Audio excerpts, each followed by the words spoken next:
నమస్తే, welcome to N careers. UPSC preparation ఎప్పుడు మొదలు పెట్టాలి? ఇంజనీరింగ్, మెడిసిన్కి ప్రత్యామ్నాయంగా సివిల్స్ ప్రిపరేషన్ ఎలా చేయాలి? మీ పిల్లలను కలెక్టర్లుగా చూడాలనుకుంటున్నారా? దేశంలోనే అత్యుత్తమైన కెరీర్ గురించి వివరాలు అందించేందుకు 21st century IAS academy chairman Krishna Pradeep గారు మనతో ఉన్నారు. వారిని అడిగి మరిన్ని వివరాలు తెలుసుకుందాం. నమస్తే అండి. హలో. రైట్. సో యూపీఎస్సీకి ప్రిపేర్ అయితే అసలు కెరీర్ ఎలా ఉంటుందండి? సో ఈ civil service exam, common civil service exam, దీనికి ప్రిపేర్ అయితే, యూపీఎస్సీ ఎగ్జామ్కి ప్రిపేర్ అయితే మనకి ఐఏఎస్, ఐపీఎస్ ఇలాంటి దేశంలోనే అత్యున్నతమైనటువంటి ఉద్యోగాలకు వెళ్ళేటటువంటి అవకాశం ఉంది. అంటే ఓన్లీ ఐఏఎస్, ఐపీఎస్ఏ కాకుండా ఇండియన్ రెవెన్యూ సర్వీస్ అని, ఇండియన్ పోస్టల్ సర్వీస్ అని, అలాగే దేశంలోనే అత్యుత్తమమైనటువంటి ఉద్యోగాల్లోకి వెళ్ళే అవకాశం ఉంది. అంటే UPSC common civil service exam అనేది రాస్తే దేశం మొత్తం మీద 19 రకాల సర్వీసెస్లోకి వెళ్ళేటటువంటి ఛాన్సెస్ ఉన్నాయి. ఒక 2 ఆల్ ఇండియా సర్వీసులు, ఒక 17 రకాల సెంట్రల్ సర్వీసుల్లోకి మనకు అర్హత లభిస్తుంది అనమాట. ఓవరాల్గా మొత్తం సెంట్రల్ సర్వీసెస్ ఏదైనా కావచ్చు, స్టేట్ సర్వీసెస్ కాదు. స్టేట్ సర్వీస్ రావు. ఓన్లీ స్టేట్ సర్వీస్ రావాలంటే మనం స్టేట్ పబ్లిక్ సర్వీస్ కమిషన్, అంటే మన టీఎస్పీఎస్సీ ఉంది, లేకపోతే ఏపీలో ఏపీపీఎస్సీ ఉంది. సో దానికి సంబంధించిన ఎగ్జామ్స్ రాయాలి. యూపీఎస్సీ అయితే మనకి ఆల్ ఇండియా సెంట్రల్ సర్వీసెస్లో నేషనల్ లెవెల్లో అత్యున్నతమైనటువంటి పోస్టులు ఉంటాయి. సో అది కూడా ఇస్తారండి మన దగ్గర? దానికి మన ఫోకస్ ప్రధానంగా ట్రైనింగ్ ఇచ్చేది సివిల్ సర్వీసెస్. దీంతో పాటు ఈ Telangana public service commission, state public, AP public service commission వాళ్ళు ఇచ్చే నోటిఫికేషన్లు కూడా ట్రైనింగ్ ఇస్తుంటాం. Okay, nice sir. ఇప్పుడు జనరల్గా మనం ఇండియాలో చూస్తూ ఉంటామండి, ఐదర్ ఇంజనీరింగ్ లేకపోతే మెడిసిన్. సో దీనికి ప్రత్యామ్నాయంగా ఏం చేస్తే బాగుంటుంది? ఇప్పుడు మనకి 1991లో లిబరలైజేషన్, మార్కెట్ ఓరియంటెడ్గా మొదలైన తర్వాత దేశంలో కెరియర్ అంటే ఓన్లీ ఇంజనీరింగ్ లేకపోతే మెడిసిన్ అని అనుకుంటున్నారు. బట్ ఇంజనీరింగ్, మెడిసిన్తో పాటు ఇంకా అనేక రకాల ఆల్టర్నేటివ్ కెరియర్ చాయిసెస్ ఉన్నాయి. వాటిల్లో సపోజ్ లా ఉంది, కామర్స్ ఉంది, లేకపోతే ఎనీ ఆర్ట్స్ సబ్జెక్ట్స్ కూడా మనకి తక్కువేం కాదు. సో ఈ నేపథ్యంలో సివిల్ సర్వీసెస్ కూడా మనకి ఒక ప్రత్యామ్నాయ మార్గం. ఇంటిగ్రేటెడ్గా ఇంటర్ నుంచి సివిల్ సర్వీస్ ప్రిపేర్ అవ్వచ్చు, అలాగే డిగ్రీ నుంచి సివిల్ సర్వీస్ ప్రిపేర్ అవ్వచ్చు, డిగ్రీ అయిపోయిన వాళ్ళు కూడా ప్రిపేర్ అవ్వచ్చు. సో కాబట్టి ఓన్లీ ఇంజనీరింగ్ మాత్రమే మనకి కెరియర్ కాదు, ఓన్లీ మెడిసిన్ మాత్రమే కెరియర్ కాదు. కాబట్టి పేరెంట్స్ కానీ, స్టూడెంట్స్ కానీ, అలాగే స్కూల్లో 8th క్లాస్ నుంచి టీచర్లు కానీ పిల్లలకి కెరియర్ మీద ఒక సరైనటువంటి అవగాహన కల్పించాలి. అంటే ఒక ఫిజిక్స్ టీచర్ వెళ్తే కేవలం ఇంజనీరింగే ప్రపంచం అని చెప్తారు, ఒక బయాలజీ టీచర్ వెళ్తే కేవలం మెడిసిన్ మాత్రమే ప్రపంచం అని చెప్తారు. సో కానీ ఈ రోల్ని, రెస్పాన్సిబిలిటీని సోషల్ స్టడీస్ టీచర్ కూడా తీసుకోవాలి. సో సోషల్ స్టడీస్ టీచర్లు కూడా అసలు ఏ విధంగా మనకి సోషల్ స్టడీస్కి సంబంధించినటువంటి కెరీర్ ఉందో చెప్పాలి. ఒక లా చదివితే వచ్చేటటువంటి ఉన్నతమైనటువంటి ఉద్యోగాలు ఏంటి? ఈరోజు లా అంటే కేవలం, ఒకప్పుడు లా అంటే చెట్టు కింద ప్లేడర్ అనేవారు. బట్ ఈరోజు లా అంటే కేవలం ఒక కోర్టుకి వెళ్ళి ఆర్గ్యుమెంట్ చేయడం ఒకటే కాదు, అనేక రకాల కార్పొరేట్ ఆఫీసుల్లో కూడా మంచి మంచి ఉద్యోగాలు వస్తున్నాయి. లీగల్ అడ్వైజర్ 1,00,000 అంతకు పైన జీతంతో కార్పొరేట్ సంస్థల్లో ఉద్యోగాలు ఉన్నాయి. ఎందుకంటే ప్రతి కార్పొరేట్ సంస్థకి ఏదో ఒక లీగల్ లిటిగేషన్స్ ఉంటూ ఉంటాయి, దాంట్లో రావచ్చు. లేకపోతే ఈ సివిల్ సర్వీసెస్కి సంబంధించినటువంటి అవగాహన కల్పించవచ్చు. ఎందుకంటే టీచర్లు, సోషల్ స్టడీస్ టీచర్లు ఆల్రెడీ డిఎస్సి, బిఈడి ఇలాంటి పోటీ పరీక్షలు రాసి ఉంటారు. సో ఈ పోటీ పరీక్షల మీద వాళ్ళకి ఎంతో కొంత అవగాహన ఖచ్చితంగా ఉంటుంది. అండ్ ఈ నేపథ్యంలోనే 21st సెంచరీ ఐఏఎస్ అకాడమీ వాళ్ళు కూడా మేము ప్రతి జిల్లాలోనూ సోషల్ స్టడీస్ ఫోరం అని, టీచర్ల ఫోరం అని ఉంటుంది. ఈ సోషల్ స్టడీస్ టీచర్ల ఫోరంకి అసలు సోషల్ స్టడీస్ చదివితే వచ్చేటటువంటి కెరీర్ ఆపర్చునిటీస్ ఏంటి అనే విషయాన్ని తెలియజేస్తూ ప్రతి జిల్లాలోనూ ప్రచారం చేస్తున్నాం. అంటే ఈ కెరియర్ మీద, ఆల్టర్నేటివ్ కెరియర్ మీద అవగాహన లేకపోవడం వల్ల స్టూడెంట్స్ కేవలం కెరీర్ అంటే ఇంజనీరింగ్, మెడిసిన్ అవి దొరకకపోతే, దాంట్లో సీట్ దొరకకపోతే ఆత్మహత్య, ఇటువంటి పరిస్థితులు ఏర్పడుతున్నాయి. కాబట్టి గత సంవత్సరం చూసాం, నీటిలో ఒక అమ్మాయికి 600 ర్యాంక్ వచ్చిందని చెప్పి, 600 ర్యాంక్తో ఎక్కడో ఒక మెడికల్ సీట్ వస్తుంది, బట్ తక్కువ వచ్చింది, తనకన్నా నాకు ఎక్స్పెక్ట్ చేసిన దానికన్నా సరైన ర్యాంక్ రాలేదు. సో దాంతో ఆ అమ్మాయి సూసైడ్ చేసుకుంది. సో అటువంటి పరిస్థితులు ఉండకూడదంటే ఓన్లీ మెడిసినే కాదు, ఇంజనీరింగే కాదు, ఆల్టర్నేటివ్గా అంతకన్నా ఉన్నతమైనటువంటి కెరియర్స్ ఉంటాయనేటటువంటి విషయం ఈ సోషల్ స్టడీస్ టీచర్లు పిల్లల్లో తీసుకురావాల్సి ఉంటుంది. ఓకే, కాలర్స్ చాలామంది వెయిట్ చేస్తున్నారు మనతో మాట్లాడటానికి. శ్రీకాకుళం నుంచి లక్ష్మి గారు ఉన్నారు. నమస్తే అండి లక్ష్మి గారు. నమస్తే సార్.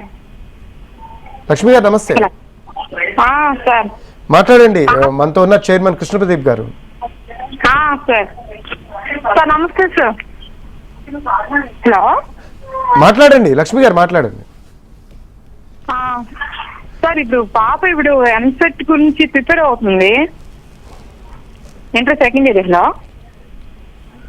రైట్, కొంచెం గట్టిగా మాట్లాడండి లక్ష్మి గారు, మీ వాయిస్ లో వస్తుంది. ఇప్పుడు ఇంటూ సెకండ్ ఇయర్ ట్రై చేస్తుంది సార్, దీనికి ప్రిపేర్ అవుతారేమో సార్ ఐఎస్ కి. హలో చెప్పండి లక్ష్మి గారు, వినపడుతుంది.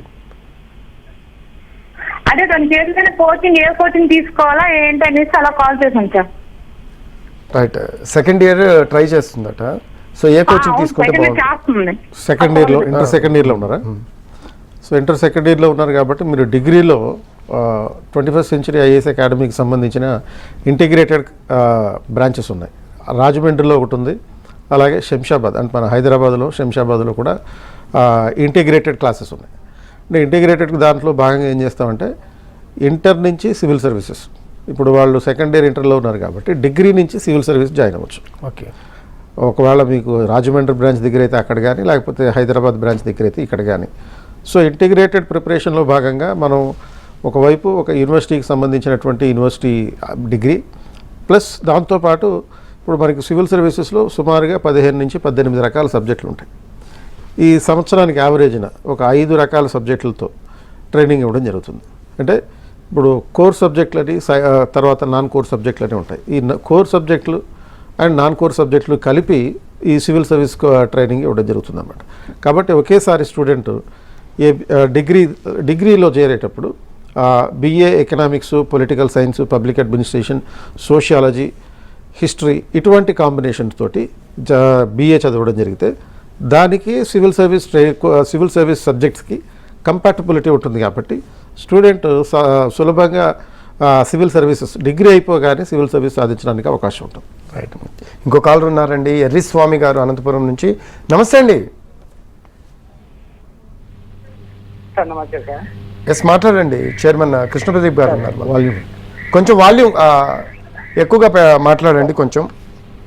సార్ నా పేరు ఇర్ఫాన్ సార్, అనంతపురం జిల్లా. చెప్పండి సార్ మా అబ్బాయి ఇప్పుడు డిగ్రీ అయిపోతుంది సార్, బీబీఏ అయిపోయింది సార్, బీబీఏ కోర్సు. ఇప్పుడు ఐఏఎస్కి ఏమైనా కోచింగ్ పంపొచ్చు సార్? సో డిగ్రీ అయిపోతుంది కాబట్టి మీకు 21st century IAS academy Ashok నగర్లో మెయిన్ క్యాంపస్ ఉంది. సో డిగ్రీ అయిపోయిన వాళ్ళకి, అలాగే బీటెక్ కంప్లీట్ అయిన వాళ్ళకి, ఎంబీబీఎస్ కంప్లీట్ అయిన వాళ్ళకి, వీళ్ళందరికీ కూడా 1 ఇయర్ మీకు ట్రైనింగ్ ఉంటుందన్నమాట. సో ఈ 1 ఇయర్ ట్రైనింగ్లో భాగంగా సివిల్ సర్వీస్ సంబంధించినటువంటి ఫౌండేషన్ కోర్స్ ఉంటుంది. దీంట్లో జనరల్ స్టడీస్, తర్వాత ఆప్షనల్ సబ్జెక్టు, నెక్స్ట్ సీసాట్, తర్వాత ఎథిక్స్, జనరల్ ఎస్సే, ఇటువంటి అంశాలన్నిటితో పాటు పర్సనాలిటీ టెస్ట్కి సంబంధించినటువంటి ట్రైనింగ్ కూడా ఉంటుంది. అండ్ ఈ 1 ఇయర్ ఫౌండేషన్ కోర్స్ అయిపోయిన తర్వాత నెక్స్ట్ లెవెల్లో మెంటర్షిప్ ప్రోగ్రామ్ ఉంటుంది. సో యూపీఎస్సీ మెంటర్షిప్ ప్రోగ్రాంలో భాగంగా స్టూడెంట్కి ఎగ్జామ్కి సంబంధించినటువంటి అంశాలన్నింటినీ ఏ విధంగా చదవాలి, దానికి సంబంధించినటువంటి ట్రైనింగ్ ఎలా ఉంటుంది, ఏ విధంగా ఆన్సర్ రైటింగ్ ఉంటుంది, ఏ విధంగా మల్టిపుల్ చాయిస్ క్వశ్చన్స్ ప్రాక్టీస్ చేయాలి, ఇటువంటి అంశం మీద ఆధారంగా 1 ఇయర్ పాటు ఇంటెన్సివ్గా స్టూడెంట్ని ప్రిపేర్ చేసి మొదటి ప్రయత్నంలోనే సివిల్ సర్వీస్ సాధించే విధంగా ఈ మెంటర్షిప్ ప్రోగ్రామ్ ఉంటుందన్నమాట. Right, so students foundation course ఒక 1 ఇయర్ పాటు, తర్వాత ఎగ్జామ్ రాసే ఇయర్లో మెంటర్షిప్ ప్రోగ్రామ్, ఈ రెండు కలిపి తీసుకుంటే మొదటి ప్రయత్నంలోనే ఐఏఎస్ సాధించవచ్చు. మరో కాలర్ ఉన్నారండి, హరిత గారు ఉన్నారు నెల్లూరు నుంచి. నమస్తే అండి హరిత గారు. హరిత గారు నమస్తే. నమస్తే సార్. ఎస్ మాట్లాడండి. Okay thank you sir. చెప్పండి. కాల్ కట్టండి. అసలు యాక్చువల్గా ఈ సివిల్స్కి ప్రిపరేషన్ అసలు ఎప్పటి నుంచి మొదలు పెడితే బాగుంటుందండి? చాలామందికి అదే డౌట్ ఉంది. మనం వింటున్న కాల్స్ ప్రతి ఒక్కళ్ళు కూడా డిగ్రీ నుంచి మొదలు పెట్టాలా, ఇంటర్ నుంచి చాలా కన్ఫ్యూజన్స్ ఉన్నాయి దాని గురించి. యూజువల్గా సివిల్ సర్వీస్ యూపీఎస్సీ రిపోర్ట్స్ చూస్తే 2021 రిపోర్ట్ చూస్తే కనుక ఆ రిపోర్ట్ ప్రకారం సివిల్ సర్వీసెస్లో ప్రవేశించేటటువంటి వాళ్ళ యొక్క యావరేజ్ ఏజ్ 27 ఇయర్స్. అంటే మనం బీటెక్ అయిపోవడానికి 22 ఇయర్స్ అవుతుంది. 22 ఇయర్స్ నుంచి మొదలు పెడితే, 22 ఇయర్స్ ఏజ్ నుంచి మొదలు పెడితే 27 ఏజ్కి కానీ సివిల్ సర్వీసులో ప్రవేశించట్లేదు. సో అంటే 5 years పాటు స్టూడెంట్ ఇక్కడ వేస్ట్ చేయడం జరుగుతుంది. అంటే ఈ ఫస్ట్ అటెంప్ట్లో క్రాక్ చేసేటటువంటి బదులుగా ఈ 5 ఏళ్ల పాటు వేస్ట్ చేస్తున్నాడు. కాబట్టి ఈ ప్రిపరేషన్ అనేది ఇంకొంచెం ముందే మొదలు పెడితే మంచిది. సో సపోజ్ ఇందాక నేను అన్నట్టుగా ఇంటిగ్రేటెడ్లో భాగంగా ఇంటర్మీడియట్ నుంచి ప్రిపేర్ అయితే ఒక 5 ఏళ్ళు మెల్లమెల్లగా మొత్తం సివిల్ సర్వీస్కి సంబంధించినటువంటి సబ్జెక్ట్ అన్ని కమాండ్ చేయొచ్చు. ఆర్ అట్లీస్ట్ డిగ్రీలో మొదలు పెడితే 3 ఏళ్ల పాటు సివిల్ సర్వీస్ ప్రిపరేషన్ సమగ్రంగా కంప్లీట్ చేయొచ్చు. ఆర్ కొన్ని అవగాహన లేకపోవడం వల్ల ఆల్రెడీ మీరు బీటెక్లో లేకపోతే ఏ డిగ్రీలో ఉన్నారు, డిగ్రీ కంప్లీట్ అయిన వెంటనే ఆర్ బీటెక్ కంప్లీట్ అయిన వెంటనే 21st Century IAS academy Ashok నగర్లో మీకు డైరెక్ట్ ఐఏఎస్కి సంబంధించినటువంటి ట్రైనింగ్ ఇవ్వడం జరుగుతుంది. కాబట్టి మీరు ఎంత అర్లీగా మొదలు పెడితే అంత మంచిది. కొంతమంది డిగ్రీ అయిపోయాక మళ్ళీ పోస్ట్ గ్రాడ్యుయేషన్ కోర్సెస్ అయిపోయిన తర్వాత మళ్ళీ స్టార్ట్ చేద్దాం అనుకుంటారు. సో మీరు డిలే చేసే కొద్దీ మీ సక్సెస్ని డిలేట్ చేస్తున్నారు, పోస్ట్పోన్ చేయడం జరుగుతుంది. మీకు 21-22 సంవత్సరాల వయసు అవ్వగానే 21 అవ్వగానే మామూలు గ్రాడ్యుయేషన్ కంప్లీట్ అవుతుంది. అదే 22 కంప్లీట్ అవ్వగానే బీటెక్ కంప్లీట్ అవుతుంది. 1 year ఎగ్జామినేషన్ సైకిల్ ఉంటుంది. సో ఈ 1 year ఎగ్జామినేషన్ సైకిల్ అయ్యేటప్పటికి మీ ఏజ్ 23 or 24 ఉంటుంది, 22 or 23 వస్తుంది. సో ఈ ఎగ్జామినేషన్ కంప్లీట్ అయ్యే నాటికి మీరు కనుక ఐఏఎస్ కొడితే మీకు 22-23 సంవత్సరాల్లోనే ఐఏఎస్ సాధించడం జరిగితే మీకు ఉండేటటువంటి కెరియర్ మొత్తం 38 సంవత్సరాల కెరియర్ ఉంటుంది. అంటే రిటైర్మెంట్ ఏజ్ 60 years అనుకున్నప్పుడు 38 సంవత్సరాల కెరియర్ ఉంటుంది. సో కాబట్టి ఈ ఎర్లీ పీరియడ్లో స్టార్ట్ చేస్తే మీరు క్యాబినెట్ సెక్రటరీ స్థాయి వరకు వెళ్ళొచ్చు. దేశంలోనే అత్యున్నతమైనటువంటి senior most IAS officer cabinet secretary. లేకపోతే ప్రధానమంత్రి దగ్గర ప్రైమ్ మినిస్టర్ ఆఫీస్ ఉంటుంది. ఆ ప్రైమ్ మినిస్టర్ ఆఫీసులో ప్రిన్సిపల్ సెక్రటరీ స్థాయి వరకు వెళ్ళడానికి అవకాశం ఉంది. కాబట్టి ఇది ఎప్పుడు సాధ్యమవుతుందంటే ఐఏఎస్ మీరు కనుక 22-23 సంవత్సరాలకు సాధిస్తే, ఆర్ లేకపోతే మీకు ఐపీఎస్ వచ్చింది అనుకోండి, 23 yearsకి ఐపీఎస్ వచ్చింది, మీ రిటైర్మెంట్ అయ్యే నాటికి ప్రధానమంత్రి కార్యాలయంలో ఉండేటటువంటి నేషనల్ సెక్యూరిటీ అడ్వైజర్ పోస్ట్కి వెళ్తారు. అంటే ఈరోజు మనకి అజిత్ దోవల్ గారు ఏ విధంగా అయితే నేషనల్ సెక్యూరిటీ అడ్వైజర్గా ఉన్నారో అటువంటి పొజిషన్కి చేరుకుంటారు. కాబట్టి మీరు ఇంటర్ నుంచి లేకపోతే డిగ్రీ నుంచి స్టార్ట్ చేయాలి, or at least degree or BTech complete అవ్వగానే మొదలు పెట్టాలి. సో ఈ ప్రాసెస్లో ముందుకెళ్తే మనం వేగంగా సాధించడానికి అవకాశం ఉంటుంది. రైట్. మరో కాలర్ ఉన్నారండి. నమస్తే అండి. ఎస్ ఎస్ మరో కాలర్ ఉన్నారండి. నమస్తే అండి. సార్ నమస్తే, చెప్పండి సార్. ఎస్ ఎస్ ఎస్ మాట్లాడండి. కృష్ణ ప్రదీప్ గారు ఉన్నారు మనతో. నమస్తే సార్, మేము కర్ణాటక నుండి మంజునాథ్ అని మాట్లాడుతున్నాం సార్. మంజునాథ్ సార్ మీ పేరు? మా కొడుకు వచ్చి ఫస్ట్ ఇయర్ సార్, బీకామ్ తీసుకున్నారు. ఓకే. బీకామ్ తీసుకొని ఇప్పుడు ఫస్ట్ ఇయర్ చదువుతున్నారు. నెక్స్ట్ ఎట్లా పోవాలి సార్, ఐఏఎస్ ప్రిఫరెన్స్ ఎట్లా పోవాలా? సో బీకామ్ కంప్లీట్ అయింది, ఫస్ట్ ఇయర్ చేస్తున్నారు. BCom first year. IAS preparations ఎలా చేస్తే బాగుంటుంది? సో మీరు ఇప్పుడు బీకామ్లో ఉన్నారు కాబట్టి ఈ ఫస్ట్ ఇయర్ నుంచి కూడా మీ ప్రిపరేషన్, బీకామ్ అనేది ఒక చాలా నార్మల్ కోర్స్ కనుక అది సులభంగానే పాస్ అవ్వచ్చు. ఎగ్జామ్ ముందు ప్రిపేర్ అయినా పాస్ అవ్వచ్చు. ఈ లోపల మీరు సివిల్ సర్వీస్ ఫౌండేషన్కి ప్రిపేర్ అయితే మంచిది. ఇందులో భాగంగా మీరు చేయాల్సింది ఏంటంటే న్యూస్ పేపర్ చదవాలి ప్రతిరోజు. న్యూస్ పేపర్లో ఉండేటటువంటి ఎడిటోరియల్స్, ఇప్పుడు సపోజ్ ఇండియన్ ఎక్స్ప్రెస్ న్యూస్ పేపర్లో వచ్చేటటువంటి ఎడిటోరియల్స్ కానీ, తర్వాత రెండోది ఎన్సీఆర్టీ పుస్తకాలు చదవాలి. ఎన్సీఆర్టీ పుస్తకాల్లో మనకి 6th class నుంచి 12th class వరకు ఉండేటటువంటి ఎన్సీఆర్టీ బుక్స్. సో దీంట్లో సోషల్ స్టడీస్ ఓరియంటెడ్గా ఉండే పుస్తకాలు, తర్వాత పొలిటికల్ సైన్స్ 11th, 12th క్లాసుల్లో political science, history, geography, economics, sociology ఈ 5 సబ్జెక్టులకి సంబంధించినటువంటి సబ్జెక్ట్స్. ఇవన్నీ కనుక ఎన్సీఆర్టీకి సంబంధించినటువంటి పుస్తకాలు. సో ఎన్సీఆర్టీ పుస్తకాలు ఒకవైపు ఏమో న్యూస్ పేపరు చదువుతూ ఈ రెండింటినీ కలిపి ఇంటిగ్రేట్ చేసుకుని నోట్స్ తయారు చేసుకోవాలి. సో ఈ ప్రాసెస్ అంతా మీరు ఈ 2-3 సంవత్సరాల్లో కంప్లీట్ చేసుకుంటే మీరు ఫస్ట్ అటెంప్ట్ ఇవ్వడానికి రెడీగా ఉంటుంది అన్నమాట. కాబట్టి ఈ ఎన్ అనే లక్షణంతో మొదలయ్యేటటువంటి ఈ 3 న్యూస్ పేపర్, ఎన్సీఆర్టీ పుస్తకాలు, నోట్స్, ఈ మూడింటిని ఇంటిగ్రేట్ చేసుకుని మీరు ప్రిపేర్ అయితే అద్భుతంగా మీరు మొదటి ప్రయత్నంలో సాధించవచ్చు. ఎస్ చాలా మంది కాల్స్ ఉన్నారండి, కాల్స్ తీసుకుందాం. రామ్మోహన్ గారు ఉన్నారు. నమస్తే అండి రామ్మోహన్ గారు. నమస్తే అండి. ఎస్ మాట్లాడండి. మనతో ఉన్నారు చైర్మన్ గారు, కృష్ణ ప్రదీప్ గారు ఉన్నారు, మాట్లాడండి. చెప్పండి. హలో, చెప్పండి. నమస్తే అండి. నమస్తే అండి. మా బాబు ఇంజనీరింగ్ పూర్తి సిఎస్సి గ్రూప్ అండి. ఐఏఎస్ ప్రిపేర్ అవుదాం అనుకున్నాడు, లేకపోతే ఎంఎస్ చేస్తుంటారా? సో సివిల్స్ టార్గెట్ అనుకున్నప్పుడు మీరు ఇప్పటి నుంచి సివిల్స్ ప్రిపరేషన్ మొదలు పెట్టుకోవడం మంచిది. ఎందుకంటే మళ్ళీ మీరు ఎంఎస్ చేసినా కానీ అల్టిమేట్గా సివిల్ సర్వీస్ ఎగ్జామ్ అతనికి లక్ష్యం అనుకున్నప్పుడు ఈ లక్ష్యాన్ని తొందరగా చేరుకుంటే ఇంతకుముందు చెప్పినట్టుగా మీకు 38 సంవత్సరాల కెరియర్ ఉండాలి అంటే at the earliest possible civils preparation మొదలు పెట్టడం మంచిది అనమాట. రైట్. అంటే ఇప్పుడు మీరు ఇందాక చెప్పినట్టు ప్రతి కాలేజ్కి కూడా కరికులం అనేది మెయిన్ రోల్ ప్లే చేస్తుందండి. ఇంటర్మీడియట్ వాళ్ళకి డిగ్రీ వాళ్ళకి ఇప్పుడు ఈ యూపీఎస్సీకి కరికులం ఒకేలాగా ఉంటుందా, ఏమైనా డిఫరెన్స్ ఉంటుందా? సో ఇంటర్ డిగ్రీ ప్రిపరేషన్ ఎలా ఉంటుందంటే మనకి ఇది యూజువల్గా కాలేజ్కి వెళ్ళినప్పుడు కరికులర్ యాక్టివిటీస్ ఉంటాయి. అంటే కరికులర్ యాక్టివిటీస్ అంటే అకాడమిక్ యాక్టివిటీస్ చేయడం, వాళ్ళగా చదువు నేర్చుకోవడం. రెండోది సివిల్ సర్వీస్ ఇంటిగ్రేటెడ్ ప్రిపరేషన్లో భాగంగా చేసి దాంట్లో ఏముంటుందంటే కరికులర్ యాక్టివిటీస్తో పాటు కో కరికులర్ యాక్టివిటీస్ ఉంటాయి. కో కరికులర్ యాక్టివిటీస్ అంటే మనం ఏదైతే చదువుకుంటామో ఆ చదువుకున్న దాన్ని ప్రాక్టికల్గా ఇంప్లిమెంట్ చేసి చూపించడం. ఇప్పుడు అసెంబ్లీ గురించి పార్లమెంట్ గురించి చదువుకున్న దాన్ని మేమేం చేస్తామంటే దానికి మాక్ అసెంబ్లీ మాక్ పార్లమెంట్లను నిర్వహిస్తాం. ఇప్పుడు దేశంలో ఎన్నికలు ఎలా జరుగుతాయో క్లాసులో పాఠం చెప్తారు. చెప్పిన తర్వాత దానికి సంబంధించి మాక్ ఎలక్షన్ సిస్టమ్ని ఒకటి నిర్వహిస్తాం. అంటే స్టూడెంట్సే కొంతమంది ముగ్గురేమో చీఫ్ ఎలక్షన్ కమిషనర్లుగా ఉంటారు, తర్వాత ఒక జిల్లా స్థాయిలో ఒక ఎలక్షన్ అధికారి ఉంటాడు.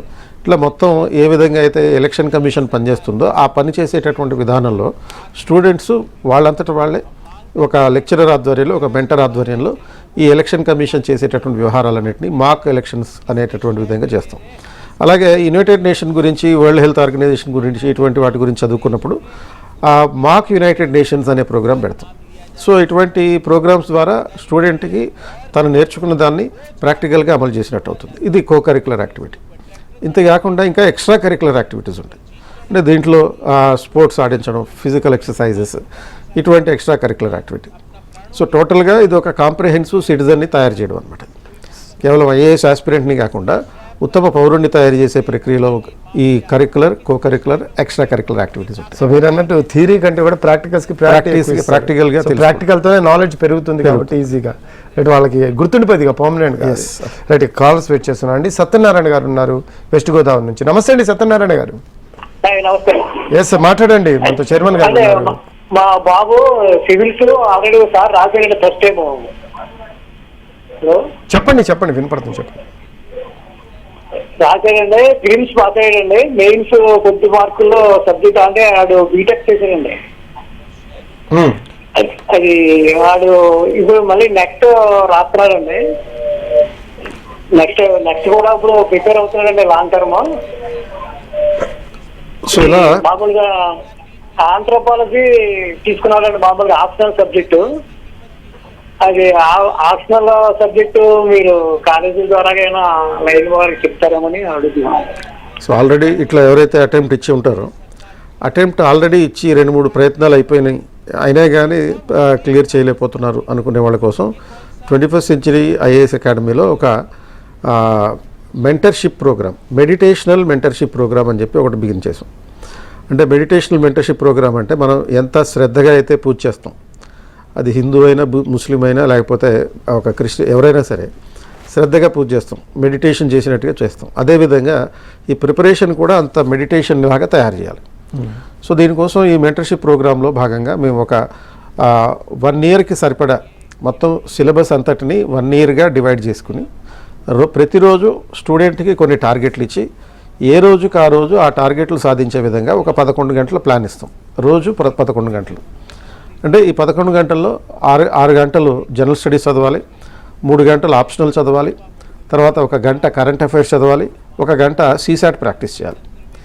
ఇలా మీరు కనుక ప్రతిరోజు 11 గంటలు చొప్పున 365 రోజుల పాటు ఇది ఈ మెంటర్షిప్ ప్రోగ్రామ్ని అనుసరించడం జరిగితే ఖచ్చితంగా సివిల్ సర్వీస్ సాధించవచ్చు. అంతేకాకుండా ప్రతిరోజు ఆ 11 గంటల ప్రిపరేషన్ అయిపోయాక ఎండ్ ఆఫ్ ద డే ఏం చేస్తామంటే దాని మీద ఒక టెస్ట్ పెడతాం. సో ఒక 25 క్వశ్చన్లు, ప్రతిరోజు ఒక 25 క్వశ్చన్లు మల్టిపుల్ చాయిస్ క్వశ్చన్స్ ఉంటాయి, దాంతోపాటు ఒక 2 మెయిన్స్ క్వశ్చన్స్ ఉంటాయి, ఒక జనరల్ ఎస్సే ఉంటుంది. సో ఈ రకంగా కాంప్రహెన్సివ్గా 11 అవర్స్ ప్రిపరేషన్ తోటి స్టూడెంట్ కనుక మేము చెప్పినట్టుగా ఒక పుస్తకం ఇస్తాం, దానికి సంబంధించి 1 ఇయర్కి సంబంధించిన ఒక బుక్ ఇస్తాం. ఆ బుక్లో ఏం చదవాలి, ఎలా చదవాలి, ఏ పుస్తకంలో నుంచి చదవాలి అనే అంశాలన్నీ టార్గెట్స్ ఉంటాయి. సో ఆ టార్గెట్స్ ప్రకారం కనుక స్టూడెంట్ ఏ రోజు ఒక్కరోజు కూడా మిస్ కాకుండా ప్రిపేర్ అయితే రోజు మీరు మాకు 11 గంటలు ఇస్తే మేము మీకు ఐఏఎస్ ఇస్తాం అనే ఒక భరోసా కల్పించడం జరుగుతుంది. 11 అవర్స్ 11 అవర్స్ రైట్. కాల్స్ ఉన్నారండి. లక్ష్మీనారాయణ గారు ఉన్నారు హైదరాబాద్ నుంచి. నమస్తే అండి లక్ష్మీనారాయణ గారు. లక్ష్మీనారాయణ గారు నమస్తే.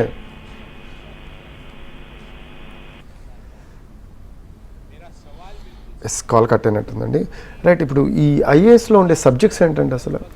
సో సివిల్ సర్వీసెస్లో ప్రధానంగా మనకి 10th క్లాస్లో ఏవైతే చదువుకున్నామో అవే సబ్జెక్టులు ఉంటాయి. ఇప్పుడు 10thలో మనకి సోషల్ స్టడీస్, సైన్స్, తెలుగు, తర్వాత హిందీ, ఇటువంటి ఇంగ్లీషు, ఇటువంటి సబ్జెక్టులు అన్నీ ఉన్నాయి మ్యాథ్స్తో పాటు. ఈ సబ్జెక్టులన్నీ మనకి ఈ సివిల్ సర్వీసుల్లో కూడా ఉంటాయి. ఇప్పుడు ఇందులో ఎక్కువ ఇంపార్టెంట్ ఉండే సబ్జెక్టులు ఏంటంటే సోషల్ స్టడీస్లో ఉండే హిస్టరీ, జాగ్రఫీ, ఎకనామిక్స్, తర్వాత పాలిటీ. సో దాన్ని మనం 10th క్లాస్లో సివిక్స్ అన్నాం. అలాగే general science and science and technology, environment. So వీటితో పాటు అడిషనల్గా మనకి ఎథిక్స్ ఇంటిగ్రిటీ అనే ఒక పేపర్ ఉంటుంది, 250 మార్కుల పేపర్ ఉంటుంది అది.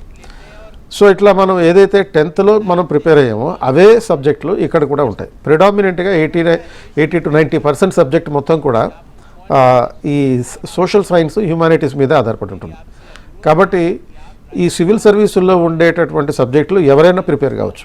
ఇప్పుడు ఒక ఆర్ట్స్కి సంబంధించిన స్టూడెంట్ సైన్స్, టెక్నాలజీ ఇటువంటి చదవలేడము, కానీ టెక్నాలజీ బ్యాక్గ్రౌండ్ నుంచి అంటే బీటెక్ నుంచో బీఎస్సీ నుంచో వచ్చినటువంటి ఒక స్టూడెంట్ మాత్రం సోషల్ సైన్సెస్లో ఉండేటటువంటి సబ్జెక్టులను సులభంగా చదువుకెళ్తాడు. కాబట్టి మనకి యూపీఎస్సీ రిపోర్ట్స్ కనుక చూస్తే 80% వరకు స్టూడెంట్స్ ఎవరైతే ఉన్నారో వాళ్ళందరూ బీటెక్ బ్యాక్గ్రౌండ్ వాళ్ళే. అంటే బీటెక్ చదివి వాళ్ళకి రిలేటెడ్గా ఉండే జాబ్ లేకపోవడం వల్ల మరి ఏ కారణం చేతను కానీ మొత్తానికి బీటెక్ చదివిన వాళ్ళు మళ్ళీ ఈ ఆర్ట్స్ చదవడానికి, సివిల్ సర్వీస్ ప్రిపేర్ అవ్వడానికి ఇటు వస్తున్నారు. ఎవ్రీ ఇయర్ 11 లక్షల మంది ఈ సివిల్స్కి అప్లై చేస్తుంటే అందులో ఒక 1000 మంది పాస్ అవుతూ ఉంటుంటే ఆ పాస్ అయ్యే వాళ్ళు 80% మళ్ళీ బీటెక్ స్టూడెంట్సే. అంటే టెక్నాలజీ బ్యాక్గ్రౌండ్ ఉన్న స్టూడెంట్ కూడా ఈ సోషల్ సైన్సెస్ మీద పట్టు సాధించి సక్సెస్ సాధించగలుగుతున్నాడు అనమాట. రైట్, కాల్స్ వెయిట్ చేస్తున్నారండి. నల్గొండ నుంచి గురువయ్య గారు ఉన్నారు. నమస్తే అండి గురువయ్య గారు. Sir good evening sir. Yes sir, మాట్లాడండి. చైర్మన్ కృష్ణ ప్రదీప్ గారు ఉన్నారు మనతో. Sir Krishnapradeep sir, good evening sir. మాట్లాడండి సార్. ఈ ఐపీఎస్, ఐఏఎస్ ప్రిపేర్ కావడానికి మా బాబు వచ్చేసి డిగ్రీ, ఓపెన్ డిగ్రీ తీసుకున్నాడు సార్. డిగ్రీ డిస్కనెక్ట్ అయిపోయింది, ఓపెన్ డిగ్రీ తీసుకున్నాడు. ఎంపీసీఎస్ తీసుకున్నాడు డిగ్రీలో. ఓపెన్ డిగ్రీ కంప్లీట్ చేసేసి ఐపీఎస్, ఐఏఎస్ ప్రిపేర్ అవడానికి ఛాన్సెస్ ఉందా? డిస్టెన్స్ లో ఓపెన్ డిగ్రీ కంప్లీట్ చేసిన తర్వాత ఐఏఎస్ ప్రిపేర్ అయ్యే ఛాన్స్ ఉందా అనేది ఆయన question. So open degree complete అయినా కానీ అది డిగ్రీతో సంబంధం లేదండి. ఏ డిగ్రీ ఉన్నా కానీ అంటే యూజీసీ గుర్తించినటువంటి గ్రాడ్యుయేషన్ అయితే సరిపోతుంది. సో యూజీసీ గుర్తించిన యూనివర్సిటీ నుంచి any graduation, BA, BSc, BCom, లేకపోతే బీటెక్ కానీ, ఎంబీబీఎస్ కానీ, ఆర్ ఎల్ఎల్బి కానీ ఏదైనా సరే గ్రాడ్యుయేషన్ కంప్లీట్ అయి ఉండాలి. అది యూజీసీ గుర్తించింది అయి ఉండాలి. సో ఎటువంటి నేపథ్యంలో ఉన్నటువంటి వాళ్ళైనా ఏ సబ్జెక్టులైనా ఎంచుకోవచ్చు. సపోజ్ ఓపెన్ డిగ్రీ అంటున్నారు కాబట్టి యూజువల్గా మీరు సోషల్ స్టడీస్ బ్యాక్గ్రౌండ్ తోటి పాస్ అయి ఉండొచ్చు. సో అంటే హిస్టరీ, జాగ్రఫీ ఇటువంటివి పాస్ అయి ఉండొచ్చు. సో ఆప్షనల్ పెట్టుకునేటప్పుడు వాటికి సంబంధించినటువంటి ఆప్షన్లే సెలెక్ట్ చేసుకుంటే సరిపోతుంది. అంటే suppose public administration, political science, history, geography, లేకపోతే తెలుగు రాష్ట్రాల్లో ఉన్నటువంటి వాళ్ళైతే ఎక్కువ మంది సోషియాలజీ, ఆంథ్రోపాలజీ, తెలుగు లిటరేచర్ ఇటువంటి సబ్జెక్టులు కూడా పెట్టుకుంటుంటారు. అంటే ఇవి దేశంలోనే పాపులర్ సబ్జెక్టులు. సో ఈ సబ్జెక్టులన్నీ కూడా మీకు సోషల్ స్టడీస్ బ్యాక్గ్రౌండ్ ఉన్నటువంటి సబ్జెక్టులే. అంటే మనం డిగ్రీలో ఏదైతే చదివామో అదే మళ్ళీ ఆప్షనల్గా కూడా పెట్టుకుంటే అది మళ్ళీ పాపులర్ సబ్జెక్ట్ అయి ఉంటే ఈజీగా సాధించడానికి, ఎక్కువ మార్కులు సాధించడానికి అవకాశం ఉంటుంటుంది. రైట్. ఈ ఓవరాల్గా అసలు ఈ సివిల్స్ అంటే కష్టంతో కూడుకున్నది, ఎక్కువ సంవత్సరాలు కష్టపడతారు, ఇలాంటివి ఉన్నాయండి. అసలు ఈ సివిల్స్ ప్రిపరేషన్కి ఎంతకాలం పడుతుంది? రీజన్ ఏంటి? సివిల్స్ ప్రిపేర్ అవ్వడానికి ఖచ్చితంగా చెప్పాలంటే కనీసం 2 సంవత్సరాలు కావాల్సి ఉంటుంది. 2 నుంచి 3 సంవత్సరాలు. అంటే 1 సంవత్సరం అంతా దానికి సంబంధించిన ఒక ఫౌండేషన్ మీద అవగాహన కోసం, అండ్ ఇంకొక సంవత్సరం మినిమం సబ్జెక్ట్ కొంత అవపోసన పట్టడం కోసం, అండ్ ఇంకొక 1 ఇయర్ పాటు మినిమం మనకి ఎగ్జామినేషన్ సైకిల్ ఉంటుంది. కాబట్టి ఓవరాల్గా 2 నుంచి 3 సంవత్సరాలు ప్రిపరేషన్. అయితే ఇంతకుముందు చెప్పినట్టుగా యూపీఎస్సీ రిపోర్ట్స్ ప్రకారం ఒక ఆస్పిరెంట్ సివిల్ సర్వీసుల్లో ప్రవేశించడానికి కనీసం 5 ఏళ్ళు సమయం తీసుకుంటున్నాడు. కాబట్టి 5 ఏళ్ళు సమయం తీసుకుంటున్నటువంటి నేపథ్యంలో ఒకవేళ మీకు కనుక మీ పిల్లలకి కనుక అవకాశం ఉంటే 10th అయిపోగానే ఇంటర్ నుంచి సివిల్ సర్వీస్ ప్రిపరేషన్లోకి తీసుకురండి. అప్పుడు ఒక 5 ఏళ్ల పాటు రిలాక్స్డ్గా పిల్లలు చదువుకోవడానికి అవకాశం ఉంటుంది, ప్రెజర్ తోటి కాకుండా. ఆర్ ఇంటర్మీడియట్లో ఉన్నారు, డిగ్రీ నుంచి సివిల్ సర్వీస్ ప్రిపరేషన్లోకి తీసుకురండి. అలాగే ఈ మధ్యనే నీట్ ఇటువంటి రిజల్ట్స్ వచ్చినాయి. సో నీట్ ఎగ్జామ్లో ఎవరైతే రిజల్ట్ అంటే పాస్ కాలేకపోయారో వాళ్ళు కూడా ఏవి నిరాశ చెందక్కర్లేదు. ఈ ఎంబీబీఎస్కి బదులుగా సివిల్ సర్వీస్ ప్రిపరేషన్ అయితే వాళ్ళు ఏదైతే కెరియర్ని కోరుకుంటున్నారో అల్టిమేట్గా అత్యున్నతమైన దేశంలో సమాజంలో ఒక గౌరవమైన హుందాతనంతో కూడినటువంటి కెరియర్ని కోరుకుంటున్నాం. కాబట్టి ఎందుకంటే మనలో ప్రతి ఒక్కరికి కూడా మన జీవన ప్రమాణాలని పెంచుకోవాలనుకుంటాం. మనం గోల్ పెట్టుకున్నప్పుడు ఎలా అనుకుంటాం అంటే మనం ఎలాగ ఉన్నతంగా ఉండాలని చెప్పి, మనతో పాటు మన ఫ్యామిలీ కూడా ఉన్నతంగా ఉండాలని చెప్పి. సో ఈ 2 గోల్స్ ఎక్కడ మీరు ఏ కెరియర్లో ఉన్నా కానీ ఫుల్ఫిల్ అవుతాయి. బట్ సివిల్ సర్వీస్ మీకు అందించేది ఏంటంటే దేశంలోనే అత్యున్నతమైనటువంటి పోస్టులో ఉంటాం, ప్రధానమంత్రినే శాసించేటటువంటి స్థితిలో ఉంటాం. అండ్ రెండోది మనం అలాగే మన కుటుంబమే కాకుండా మన సమాజానికి మన దేశానికి కూడా సేవ చేసేటటువంటి అవకాశం ఉండేటటువంటి గోల్ ఇది. కాబట్టి ఇంత విస్తృతమైనటువంటి లక్ష్యాన్ని పెట్టుకున్నప్పుడు ఇది మీకు అలాగే మీ తోటి వారికి అందరికీ కూడా ప్రయోజనం కలిగించేది అవుతుంది. రైట్ అండి, థ్యాంక్ యూ, మంచి విషయాలు చెప్పారు. ఇది వాటి